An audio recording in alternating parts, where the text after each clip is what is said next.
안녕하십니까? 좋은 아침입니다. 오늘도 여호와의 회의에 오신 분들을 환영합니다. 오늘 주신 말씀은 로마서 4장 2절입니다. 이 말씀 제가 받들어 읽습니다. 만일 아브라함이 행위로서 의롭다 하심을 받았으면 자랑할 것이 있으려니와 하나님 앞에서는 없느니라.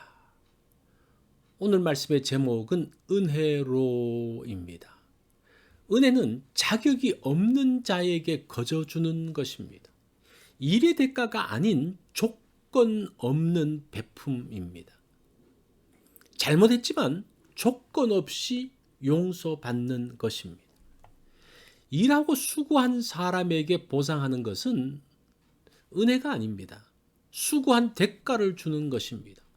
수고하지 않았지만 필요한 것을 주는 것이 은혜입니다. 2절을 다시 한번 봅니다. 만일 아브라함이 행위로서 의롭다 하심을 받았으면 자랑할 것이 있으려니와 하나님 앞에서는 없느니라.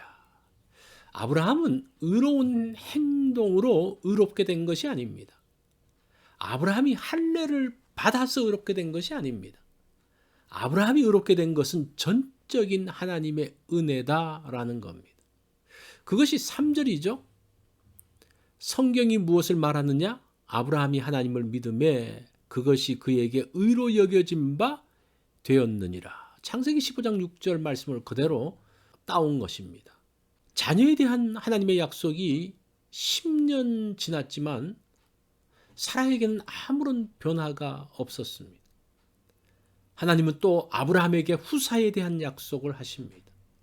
하나님은 아브라함을 밖으로 인도하여 별들을 보여주시면서 내 후손이 이처럼 많을 것이라고 약속하셨습니다. 아브라함은 그 하나님의 약속을 그대로 믿었습니다. 믿는 아브라함을 하나님은 의롭다고 인정하셨습니다. 이것은 할례 받기 전에 있었던 일이죠. 6절로 8절을 볼까요? 일한 것이 없이 하나님께 의로 여기심을 받는 사람의 복에 대하여 다윗이 말한 바 불법이 사함을 받고 죄가 가리어짐을 받는 사람들은 복이 있고 주께서 그 죄를 인정하지 아니하실 사람은 복이 있도다. 시편 32편에 나오는 내용하고 같습니다. 다윗은 돌이킬 수 없는 죄를 지었습니다. 유부녀와 불륜을 저지르죠. 그리고 그 여인을 얻기 위해서 그 남편을 죽여버립니다. 그 남편이 누구였냐? 다윗의 충성스러운 신하였습니다. 이것은 명백한 불법입니다. 다윗의 죄는 누가 판결해도 유죄입니다. 그런데 하나님은 다윗의 죄를 용서하셨습니다. 물론 다윗의 철저한 회개가 있었죠. 더 이상 하나님은 다윗의 죄를 들추어내지 않으십니다.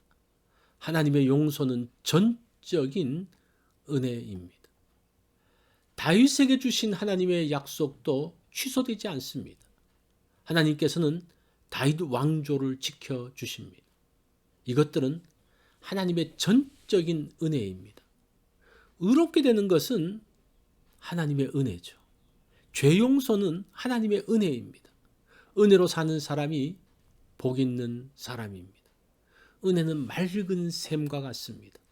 더러운 흙탕물에 맑은 물이 계속 흘러가면 흙탕물은 물러가고 깨끗한 물로 채워집니다. 사람의 마음에 더러운 것이 담겨져 있습니다.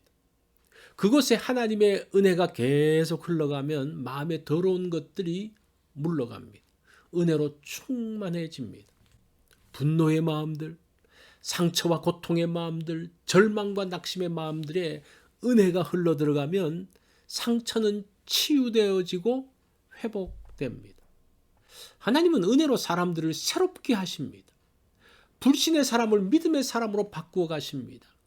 죄인을 의인으로 바꾸어 가십니다. 이런 하나님의 은혜를 누리기 원합니다. 은혜로 마음을 정결케 하기 원합니다. 오늘 그 은혜를 누리고 나누기 원합니다. 맑은 물이 계속 공급되면 더러운 물도 깨끗해진다고 그랬죠? 은혜가 계속 들어오면 악한 것들은 빠져나갑니다. 걱정과 근심이 마음을 지배하지 않고 평안이 마음을 지배하게 됩니다.